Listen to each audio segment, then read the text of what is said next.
একদা এক সুদূর প্রান্তরে, যেখানে সবুজের সমারোহ আর প্রকৃতির নিবিড় সান্নিধ্য, সেখানে এক বিশাল বটবৃক্ষের পাদদেশে গড়ে উঠেছিল এক কর্মচঞ্চল পিপিলিকা রাজ্য। এই রাজ্যের নাম ছিল নামলুন। নামলুনের প্রতিটি পিঁপড়া ছিল পরিশ্রমী, সুশৃঙ্খল এবং একে অপরের প্রতি সহানুভূতিশীল। তাদের জীবন ছিল এক অবিরাম কর্মযজ্ঞ: খাদ্য সংগ্রহ, বাসা নির্মাণ, রাজ্যের সুরক্ষা নিশ্চিত করা। প্রতিটি পিঁপড়া তাদের নির্দিষ্ট দায়িত্ব পালন করত, নির্ভুলভাবে, যেন এক অদৃশ্য সুতায় বাঁধা। তাদের এই শৃঙ্খলা ও ঐক্য ছিল প্রকৃতির এক বিস্ময়কর দৃষ্টান্ত। তারা বিশ্বাস করত তাদের এই সুশৃঙ্খল জীবনযাপনই তাদের অস্তিত্বের মূল ভিত্তি। কিন্তু প্রকৃতির খেয়াল বড় বিচিত্র। কখনো অনাবৃষ্টি, কখনো অতিবৃষ্টি, আবার কখনো বা ভয়াবহ ঝড় তাদের জীবনকে করে তুলত দুর্বিষহ। এমন এক সময়ে, যখন গ্রীষ্মের প্রখর তাপ তাদের রাজ্যকে গ্রাস করতে শুরু করেছিল, পানির উৎসগুলো শুকিয়ে যাচ্ছিল এবং খাদ্যের অভাব দেখা দিচ্ছিল, তখন নামলুনের পিপিলিকারা এক গভীর সংকটের মুখোমুখি হল। তাদের রানী মালিকাতুন নামলা, যিনি ছিলেন প্রাজ্ঞ ও দূরদর্শী, তিনি তার প্রজাদের কষ্ট দেখে বিচলিত হয়ে উঠলেন। পিপিলিকারা তাদের ক্ষুদ্র শক্তি দিয়ে প্রকৃতির এই বিশাল চ্যালেঞ্জ মোকাবিলা করার চেষ্টা করছিল, কিন্তু তাদের প্রচেষ্টা যেন যথেষ্ট ছিল না। তাদের একমাত্র ভরসা ছিল অদৃশ্য এক সত্তার প্রতি, যিনি এই বিশাল মহাবিশ্বের স্রষ্টা। তারা দলবদ্ধভাবে আল্লাহর কাছে প্রার্থনা করতে শুরু করল। তাদের ক্ষুদ্র কণ্ঠে সাহায্য ও রহমতের জন্য আকুতি জানালো। এই একই সময়ে সেই প্রান্তরেরই এক নির্জন স্থানে বসবাস করতেন এক আল্লাহর ওলি, যার নাম ছিল হজরত আবদুল্লাহ। তিনি ছিলেন আল্লাহর প্রতি গভীর বিশ্বাসী, বিনয়ী এবং প্রকৃতির প্রতি সংবেদনশীল এক সাধক। তার জীবন ছিল পার্থিব ভোগবিলাস থেকে মুক্ত, কেবল আল্লাহর স্মরণ ও তার সৃষ্টির প্রতি ভালোবাসায় নিবেদিত। তিনি দিনের পর দিন আল্লাহর ইবাদতে মগ্ন থাকতেন, প্রকৃতির প্রতিটি সৃষ্টিতে আল্লাহর নিদর্শনাবলী খুঁজে ফিরতেন। তার আধ্যাত্মিক শক্তি ছিল প্রখর, যার ফলে তিনি প্রাণীদের ভাষা বুঝতে পারতেন এবং তাদের কষ্ট অনুভব করতে পারতেন। হজরত আবদুল্লাহর হৃদয় ছিল দয়ায় পূর্ণ। তিনি কোনো সৃষ্টির কষ্ট সহ্য করতে পারতেন না। তিনি প্রায়শই গভীর ধ্যানে মগ্ন থাকতেন, আর সেই ধ্যান তাকে প্রকৃতির গভীরতম রহস্যের সাথে একাত্ম করে তুলত। পিপিলিকাদের সম্মিলিত প্রার্থনা এবং তাদের অসহায় আর্তনাদ তার আধ্যাত্মিক কানে এসে পৌঁছাল। তিনি অনুভব করলেন প্রকৃতির বুকে একদল ক্ষুদ্র প্রাণী গভীর সংকটে পড়েছে এবং তাদের সাহায্য প্রয়োজন। তার হৃদয় তাদের প্রতি সহানুভূতিতে ভরে উঠল এবং তিনি তাদের সাহায্য করার জন্য প্রস্তুত হলেন। হজরত আবদুল্লাহ তার আধ্যাত্মিক যাত্রায় যখন নামলুন রাজ্যের কাছাকাছি এলেন, তখন তিনি এক অদ্ভুত অস্থিরতা অনুভব করলেন। বাতাস যেন এক চাপা আর্তনাদ বয়ে আনছিল, মাটির গভীরে যেন এক নীরব হাহাকার ধ্বনিত হচ্ছিল। তিনি বুঝতে পারলেন পিপিলিকাদের সম্মিলিত প্রার্থনা কেবল তার কানেই পৌঁছায়নি, বরং প্রকৃতির প্রতিটি কণায় তা অনুরণিত হচ্ছে। তার অন্তর্দৃষ্টি তাকে পথ দেখালো সেই বটবৃক্ষের দিকে, যার পাদদেশে নামলুন রাজ্য অবস্থিত। তিনি যখন বটবৃক্ষের কাছাকাছি পৌঁছালেন, তখন দেখলেন হাজার হাজার পিঁপড়া অস্থিরভাবে ছোটাছুটি করছে। তাদের মুখে উদ্বেগের ছাপ স্পষ্ট।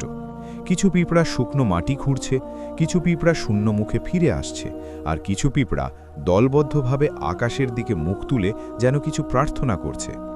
হজরত আবদুল্লাহর হৃদয় পিপিলিকাদের এই অবস্থা দেখে ব্যথিত হল। তিনি জানতেন এই ক্ষুদ্র প্রাণীরা প্রকৃতির খেয়ালের কাছে কতটা অসহায়। তিনি তাদের সাহায্য করার জন্য দৃঢ় প্রতিজ্ঞ হলেন।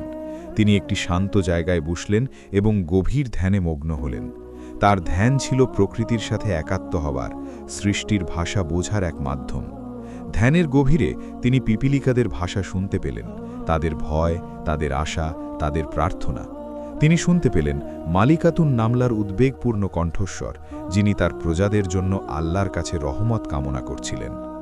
মালিকাতুন নামলা, যিনি ছিলেন পিপিলিকা রাজ্যের রানী, তিনি তার প্রজ্ঞা দিয়ে অনুভব করতে পারছিলেন এক মহৎ সত্তার উপস্থিতি। তার রাজ্যে এমন আধ্যাত্মিক শক্তির আগমন আগে কখনো ঘটেনি। তিনি বুঝতে পারলেন এই আগমন হয়তো তাদের প্রার্থনারই ফল। তিনি তার সবচেয়ে বিশ্বস্ত প্রহরীদের নিয়ে অলির দিকে অগ্রসর হলেন। পিপিলিকাদের জন্য এটি ছিল এক অভূতপূর্ব ঘটনা। একজন মানুষ যিনি তাদের রাজ্যের এত কাছাকাছি এসেছেন, অথচ তাদের কোনো ক্ষতি করছেন না, বরং তার চোখে রয়েছে গভীর সহানুভূতি। রানী যখন হজরত আবদুল্লার সামনে এসে দাঁড়ালেন তখন এক অলৌকিক ঘটনা ঘটল। হজরত আবদুল্লার আধ্যাত্মিক শক্তি এতটাই প্রখর ছিল যে তিনি রানীর মনের কথা বুঝতে পারছিলেন এবং তার সাথে কথোপকথন শুরু করতে পারছিলেন। রানী তার ক্ষুদ্র কণ্ঠে বলতে লাগলেন, হে মহৎ সত্তা, আমরা নামলুন রাজ্যের পিপিলিকা। আমরা এক কঠিন সংকটের মুখোমুখি। আমাদের রাজ্য খরার কবলে, খাদ্যের অভাব দেখা দিয়েছে এবং আমাদের প্রজারা মৃত্যুর মুখে। আমরা আল্লাহর কাছে প্রার্থনা করছি, কিন্তু আমাদের ক্ষুদ্র প্রার্থনা কি তার কাছে পৌঁছায়? হজরত আবদুল্লাহ রানীর কথা শুনে বিস্মিত হলেন। যদিও তিনি প্রাণীদের ভাষা বুঝতে পারতেন, কিন্তু এত স্পষ্ট এবং গভীর কথোপকথন তার জীবনে এই প্রথম। তিনি মৃদু হেসে বললেন, হে নামলুন রাজ্যের রানী, তোমাদের প্রার্থনা আল্লাহর কাছে পৌঁছেছে। আল্লাহ সর্বশ্রোতা, তিনি ক্ষুদ্রতম সৃষ্টির প্রার্থনাও শোনেন। আমি তোমাদের কষ্ট অনুভব করতে পারছি এবং তোমাদের সাহায্য করার জন্যই এখানে এসেছি। রানীর চোখে তখন আশার আলো ঝলমল করে উঠল। তার প্রজারাও এই অলৌকিক ঘটনা দেখে হতবাক হয়ে গেল। তারা বুঝতে পারল তাদের সামনে যে মহৎ সত্তা দাঁড়িয়ে আছেন তিনি সাধারণ কোনো মানুষ নন, বরং আল্লাহর এক প্রিয় বান্দা। এই প্রথমবার পিপিলিকারা একজন মানুষের সাথে সরাসরি কথা বলার সুযোগ পেল এবং তাদের মনে আল্লাহর মহিমা সম্পর্কে আরও জানার কৌতূহল জেগে উঠল। রানীর আহ্বানে পিপিলিকা রাজ্যের প্রবীণ এবং তরুণ পিপিলিকারাও হজরত আবদুল্লার সামনে সমবেত হল। তাদের চোখে ছিল কৌতূহল, ভয় এবং এক নতুন আশার ঝলক।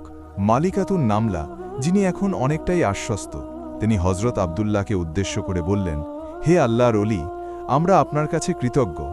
আপনি আমাদের ক্ষুদ্র প্রার্থনা শুনেছেন এবং আমাদের মাঝে এসেছেন। আমাদের মনে আল্লাহর মহিমা সম্পর্কে অনেক প্রশ্ন। আমরা জানতে চাই, আল্লাহ কে? তিনি কি আমাদের মতো?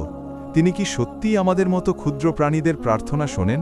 হজরত আবদুল্লাহ মৃদু হেসে বললেন, হে নামলুন রাজ্যের প্রাজ্ঞ রানী, তোমাদের প্রশ্ন অত্যন্ত গুরুত্বপূর্ণ। আল্লাহ এমন এক সত্তা যার কোনো তুলনা নেই। তিনি অসীম, অনন্ত এবং সব কিছুর ঊর্ধ্বে। তিনি আমাদের মতো নন, আমার মতোও নন, বা এই মহাবিশ্বের কোনো কিছুর মতো নন। তিনি এক ও অদ্বিতীয়। তার কোনো শুরু নেই, শেষ নেই। তিনি সর্বশ্রোতা, সর্বদ্রষ্টা, সর্বজ্ঞ।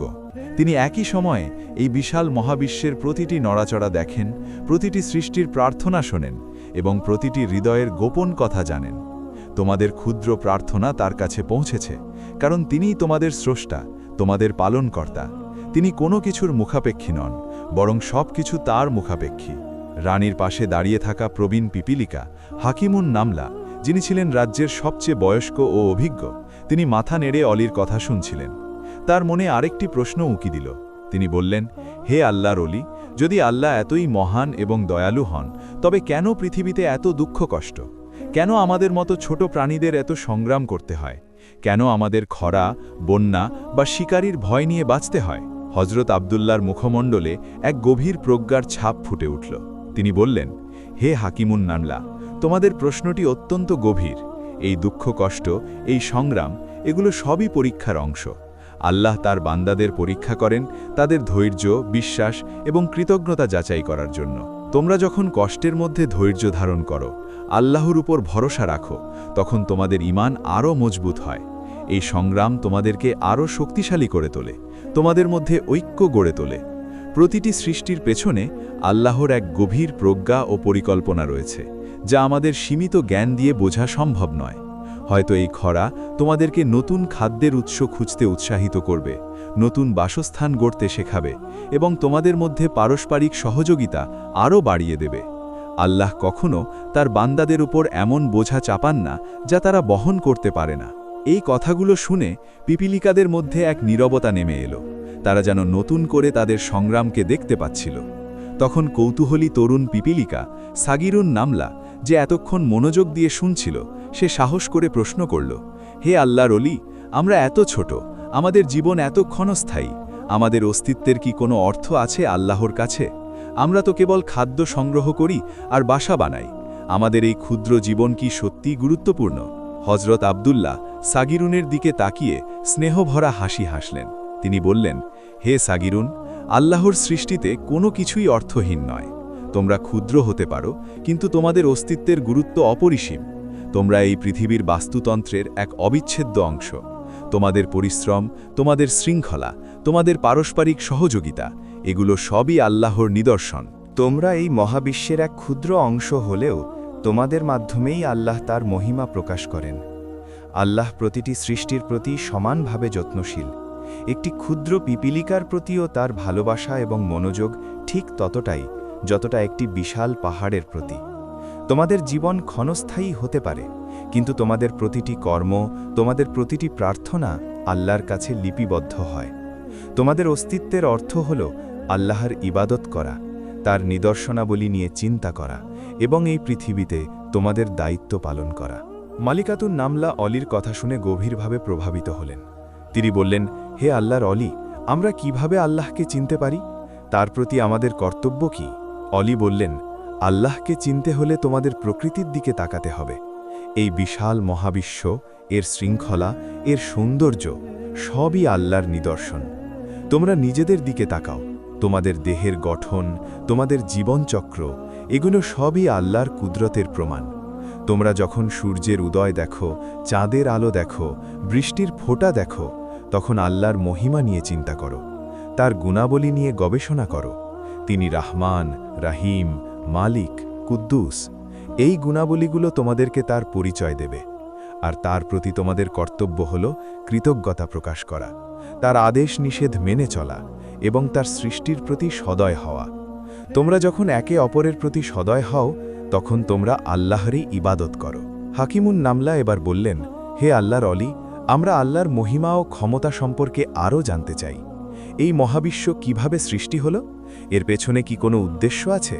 হজরত আব্দুল্লাহ বললেন, এই মহাবিশ্ব আল্লাহ কুন অর্থাৎ হও বলতেই সৃষ্টি হয়েছে।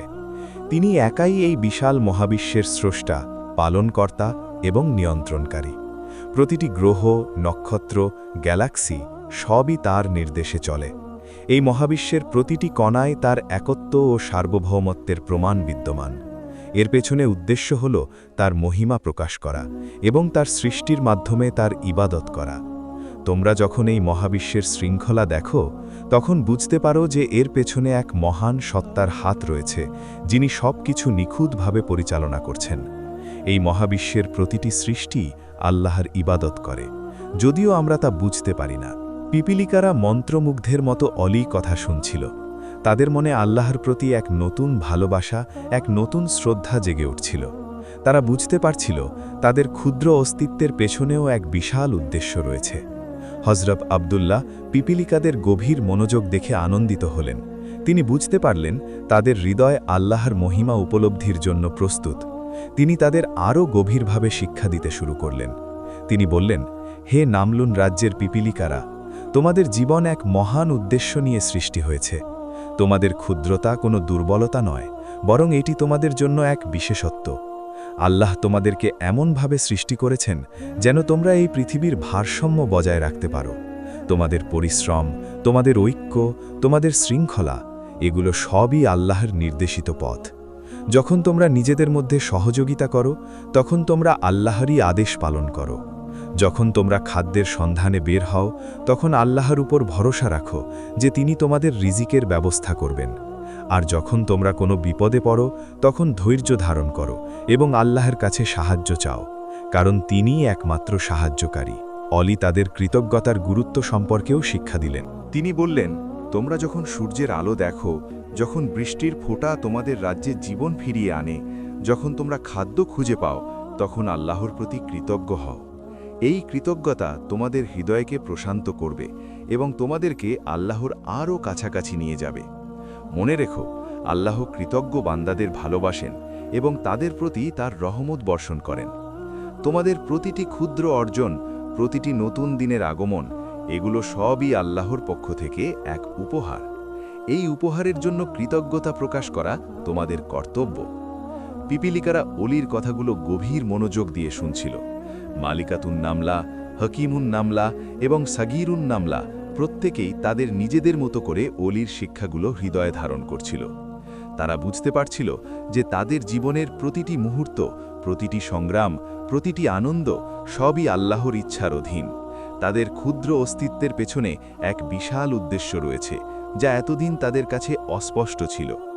তারা অনুভব করল যে তাদের ক্ষুদ্রতা সত্ত্বেও তারা আল্লাহর কাছে গুরুত্বপূর্ণ এবং তাদের সংগ্রাম অর্থহীন নয়, বরং তাদের সংগ্রামই তাদের ঈমানকে আরও মজবুত করছে, তাদের মধ্যে পারস্পরিক ভালোবাসা ও সহযোগিতা বাড়িয়ে দিচ্ছে। সাগিরুন নামলা, যে এতক্ষণ কৌতূহলী প্রশ্ন করছিল, তার চোখে এখন এক নতুন দীপ্তি। সে বুঝতে পারল যে তার মতো ক্ষুদ্র প্রাণীরও আল্লাহর সৃষ্টিতে এক বিশেষ ভূমিকা রয়েছে। তার মনে আর কোনো সংশয় রইল না। হাকিমুন নামলা, যিনি জীবনের দীর্ঘ পথ পাড়ি দিয়েছেন, তিনি অনুভব করলেন যে তার এতদিনের অভিজ্ঞতা এবং প্রজ্ঞা অলির এই গভীর শিক্ষার কাছে কতই না নগণ্য। তিনি নতুন করে আল্লাহর মহিমা উপলব্ধি করলেন। আর মালিকাতুন নামলা, যিনি তার প্রজাদের জন্য সর্বদা চিন্তিত ছিলেন, তিনি এখন এক নতুন শক্তি ও আশায় বুক বাঁধলেন। তিনি বুঝতে পারলেন আল্লাহর উপর ভরসা রাখলে কোনো বিপদই তাদের জন্য ইনসারমাউন্টেবল নয়। হযরত আব্দুল্লাহ তাদের দিকে তাকিয়ে বললেন, তোমরা নিজেদের মধ্যে ঐক্য বজায় রাখো।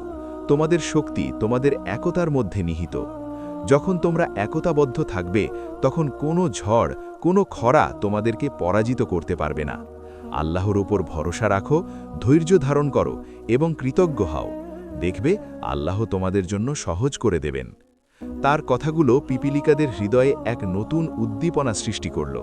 তারা অনুভব করল তাদের ক্ষুদ্রতা সত্ত্বেও তারা এক বিশাল শক্তির অংশ, যা আল্লাহর উপর ভরসা রেখে যে কোনো প্রতিকূলতা মোকাবিলা করতে পারে। হযরত আব্দুল্লাহর কাছ থেকে প্রাপ্ত এই গভীর শিক্ষা পিপিলিকা রাজ্যের প্রতিটি সদস্যের হৃদয়ে এক নতুন আলোর সঞ্চার করল। তারা আর কেবল খাদ্য সংগ্রাহকারী বা বাসা নির্মাণকারী ক্ষুদ্র প্রাণী রইল না, বরং তারা নিজেদেরকে আল্লাহর এক মহৎ সৃষ্টির অংশ হিসেবে দেখতে শুরু করল। তাদের মধ্যে এক নতুন উদ্যম, এক নতুন বিশ্বাস জেগে উঠল। প্রাকৃতিক দুর্যোগের ভয় তাদের মন থেকে দূর হয়ে গেল, কারণ তারা এখন বুঝতে পারছিল যে প্রতিটি বিপদই আল্লাহর পক্ষ থেকে এক পরীক্ষা এবং এর পেছনে রয়েছে এক মহৎ উদ্দেশ্য। মালিকাতুন নামলা তার প্রজাদের নিয়ে নতুন করে রাজ্যের পুনর্গঠনে মনোযোগ দিলেন। তারা আরও দৃঢ়ভাবে একে অপরের সাথে সহযোগিতা করতে শুরু করল। খাদ্যের সন্ধানে তারা আরও দূর দূরান্তে যেতে লাগল, নতুন নতুন উৎস আবিষ্কার করল। পানির অভাবে তারা মাটির গভীরে আরও খনন করে নতুন জলাধার খুঁজে বের করল। তাদের এই সম্মিলিত প্রচেষ্টা এবং আল্লাহর উপর অগাধ বিশ্বাস তাদের রাজ্যকে এক নতুন জীবন দান করল। খরা ধীরে ধীরে কেটে যেতে শুরু করল এবং নামলুন রাজ্য আবার সবুজে ভরে উঠল। হযরত আব্দুল্লাহ, যিনি পিপিলিকাদের হৃদয়ে বিশ্বাস ও প্রজ্ঞার বীজ বপন করেছিলেন, তিনি এবার বিদায় নেওয়ার প্রস্তুতি নিলেন। পিপিলিকারা তাকে ঘিরে ধরল। তাদের ক্ষুদ্র চোখে ছিল কৃতজ্ঞতা ও ভালোবাসার অশ্রু।